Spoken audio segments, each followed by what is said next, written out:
Bismillahirrahmanirrahim. Assalamualaikum warahmatullahi wabarakatuh. Jumpa lagi dengan saya Tik Kartika dari SMA 1 Pangalengan.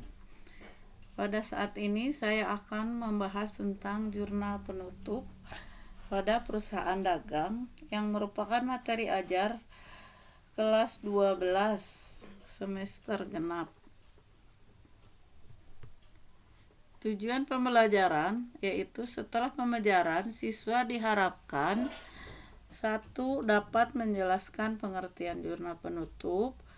2. Dapat mengidentifikasi akun-akun yang memerlukan jurnal penutup. 3. Menyusun jurnal penutup. Yang pertama kita lihat apa itu yang disebut dengan jurnal penutup.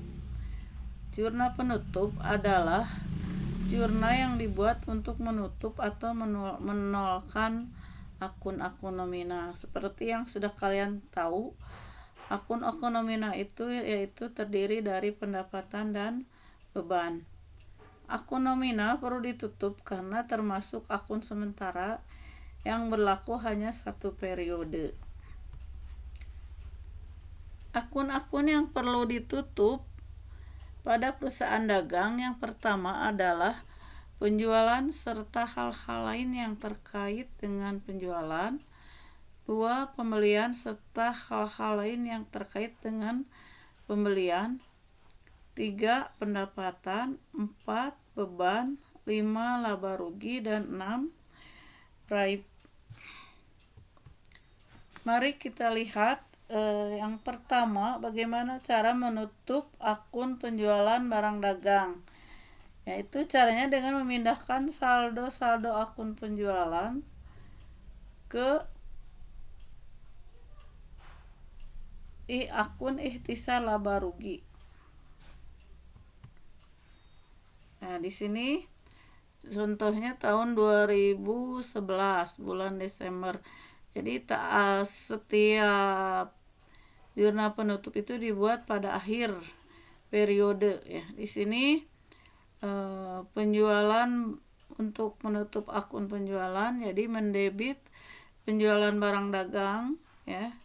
Sedangkan kreditnya adalah ikhtisar laba rugi.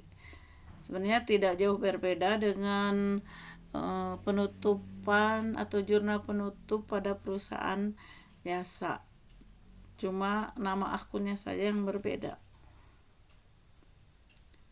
Nah, yang kedua, menutup akun retur penjualan dan potongan penjualan, yaitu caranya dengan memindahkan saldo akun retur penjualan dan potongan penjualan ke ikhtisar laba rugi. Nah, di sini kita lihat ya. Di sini Desember 2011 tanggal 31 ikhtisar laba rugi di debit ini, sedangkan retur penjualan di kredit dan potongan penjualan di kredit. Yang ketiga, menutup akun pembelian barang dagang.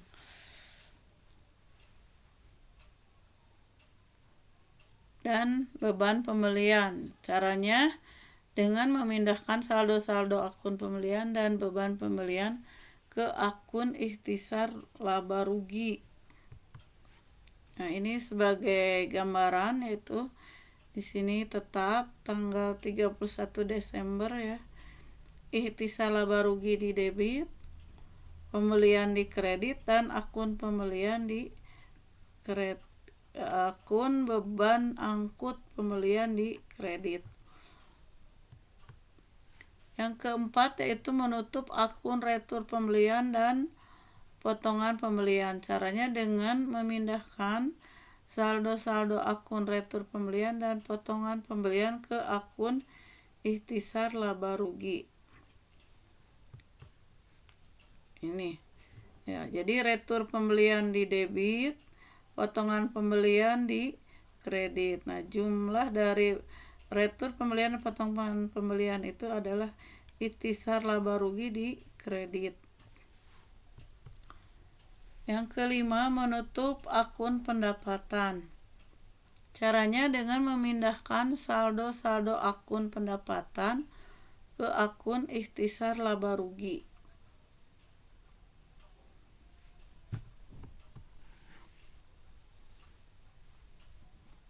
Nah ini, jadi pendapatan di debit, ikhtisar laba rugi di kredit. Nah, yang nomor 6 yaitu menutup akun beban. Caranya dengan memindahkan saldo-saldo akun beban ke akun ikhtisar laba rugi. Nah, ini ikhtisar laba rugi di debit, beban-beban di kredit. Bisa beban angkut, beban gaji, beban listrik, dan lain-lain. Yang ketujuh, menutup laba. Caranya dengan memindahkan jumlah laba ke akun modal.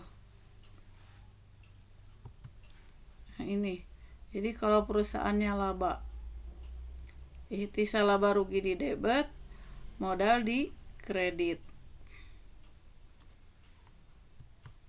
Yang selanjutnya, menutup rugi. Kalau perusahaan dalam keadaan rugi, caranya dengan memindahkan jumlah rugi ke akun modal.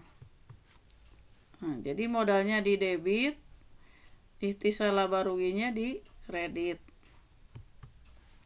Yang kesembilan yaitu menutup praib. Caranya dengan memindahkan jumlah praib ke akun modal. Ini, jadi modal di debit, praib di kredit.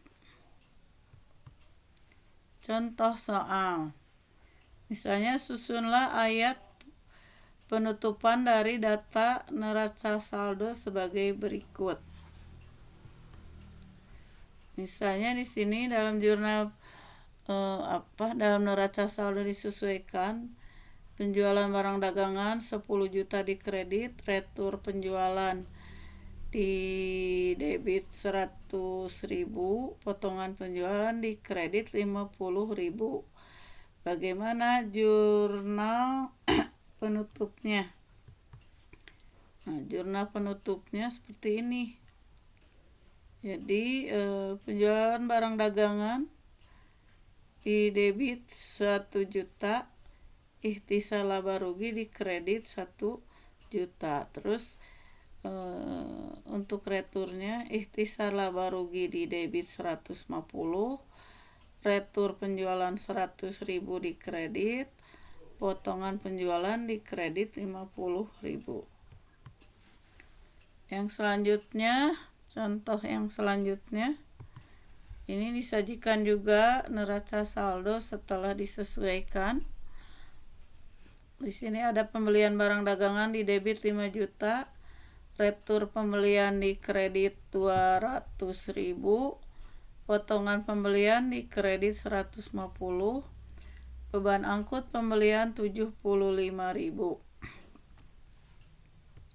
Jawabannya, ikhtisar laba rugi di debit 5.075.000, pembelian di kredit 5 juta, beban angkut pembelian di kredit 75. Sedangkan untuk retur pembelian di debit 200.000, potongan pembelian di debit 150. Ikhtisar laba rugi itu 350, yaitu jumlah dari 200.000 dan 150.000. Contoh soal selanjutnya. Untuk pendapatan, misalnya di sini pendapatan komisi di sebelah kredit 2 juta. Nah, sekarang jurnal penutupnya bagaimana? Ini jurnal penutupnya. Jadi pendapatan komisi di debit 2 juta, ikhtisar laba rugi di kredit 2 juta. Nah, contoh selanjutnya. Di sini di neraca saldo yang sudah disesuaikan itu ada beban angkut penjualan di debit 300.000 beban perlengkapan di kredit 100.000, beban iklan 700.000, beban gaji 800.000. Nah, sekarang jurnal penutupnya. Jurnal penutupnya seperti ini. Jadi ihtisal laba rugi 1.900.000. Dari mana 1.900.000? Yaitu jumlah dari semua beban ini. Jadi di sini beban angkut penjualan di kredit 300.000, beban perlengkapan di kredit 1 juta, beban iklan di kredit 700.000, beban iklan di kredit 800.000. Jadi jumlah ini adalah ihtisal laba rugi ini 1.900.000. Contoh soal selanjutnya. Nah, ini untuk menutup praib ya. Nah, di sini di neraca saldo disesuaikan, praib nita di debit 300.000. Nah, jurnal penyesuaiannya, modal nita di debit 300.000, praib nita di kredit 300.000. Nah, untuk pertemuan sekarang saya cukupkan sekian. Mohon maaf kalau banyak kesalahan. Saya ucapkan terima kasih. Wassalamualaikum warahmatullahi wabarakatuh.